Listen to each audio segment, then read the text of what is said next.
এখন পর্যন্ত আমরা জানি fork is a system call that creates a new process এবং সে প্যারেন্টের কাছে একটা ভ্যালু রিটার্ন করে which is the process ID of child এবং সে চাইল্ডে ওই ভ্যারিয়েবলটার ভ্যালু 0 সেট করে। তো fork যখন process ID of child return করছে, this is a number which is greater than 0, এই জিনিসটা আমরা জানি। This is how fork system call works.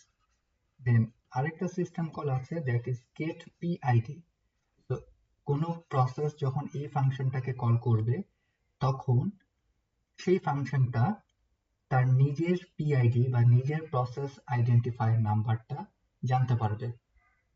তো প্যারেন্ট প্রসেস যদি এই ফাংশনটাকে কল করে প্যারেন্টের পিআইডিটা রিটার্ন করবে, চাইল্ড প্রসেস যদি এই ফাংশনটাকে কল করে তাহলে চাইল্ডের পিআইডি নাম্বারটা রিটার্ন হবে। So this is a system call that returns the process identifier of a process that is calling this process, this function. So এখানে একটা কোড বা প্রোগ্রাম দেওয়া আছে। So এই প্রোগ্রামটা একটা নতুন চাইল্ড প্রসেস ক্রিয়েট করবে। So আমরা ধরে নিতে পারি এরকম যে এই প্রোগ্রামটা হচ্ছে P1 এবং এই P1 এর PID number is 2015 and যখন এই প্রসেসটা একটা চাইল্ড প্রসেস ক্রিয়েট করবে, ধরে নিই সেই চাইল্ড প্রসেসটা হচ্ছে C1 এবং C1 এর PID নাম্বার হচ্ছে মেবি 2024। এটা আমাদের বোঝার সুবিধার জন্য আমরা ধরে নিলাম যাতে করে আমরা কোডটা বুঝতে পারি। ওকে, তো এখন আমরা প্রথমে এই কোডে চলে আসি।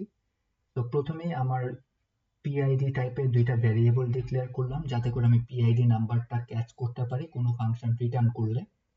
এন্ড দেন প্রথম লাইনে যেটা হচ্ছে যে একটা ফর্ক করে একটা চাইল্ড প্রসেস ক্রিয়েট করা হচ্ছে।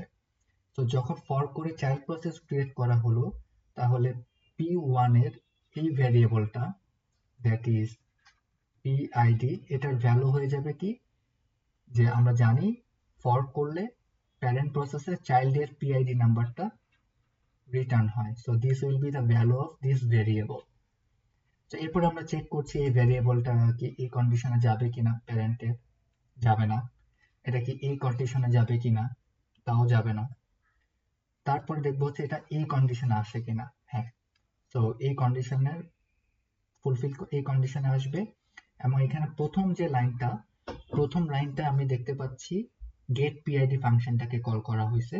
এবং সো আমরা জানি গেট পিআইডি ফাংশন হচ্ছে এই নিজের আইডেন্টিফায়ার নাম্বারটা রিটার্ন করে। তো তাহলে আমার PID1 এই ভ্যারিয়েবলটার ভ্যালু হবে 2015। এরপরে আমরা এই লাইনটা এই দুইটা ভ্যালু আমরা প্রিন্ট করছি এবং প্রিন্ট করার পরে আমরা চাইল্ডের জন্য ওয়েট করছি। আচ্ছা, এখন আমরা যদি চাইল্ড প্রসেসে আসি তাহলে আমরা দেখি চাইল্ড প্রসেসে এই ভ্যারিয়েবলগুলোর ভ্যালু কি হচ্ছে। আমরা জানি যখন ফর্ক ক্রিয়েট হলো চাইল্ড প্রসেসের এক্সিকিউশন হবে এই লাইনটা থেকে। তো যখন এই ফর্কটা দিয়ে C1 ক্রিয়েট করা হয়েছে, সো এই ভ্যারিয়েবলটার ভ্যালু এখানে হয়ে যাবে 0 for C1, I mean for the child process. এই ভ্যারিয়েবলটার ভ্যালু হবে 0, প্যারেন্ট প্রসেসে ছিল এটা 2024। আচ্ছা, সো এটা যখন 0 হবে চাইল্ড প্রসেসের জন্য এই কন্ডিশনটা স্যাটিসফাই করে না, বাট এই কন্ডিশনটা স্যাটিসফাই করে। তাহলে চাইল্ড প্রসেসে কি হবে, প্রথমে এই লাইনটা এক্সিকিউট হবে।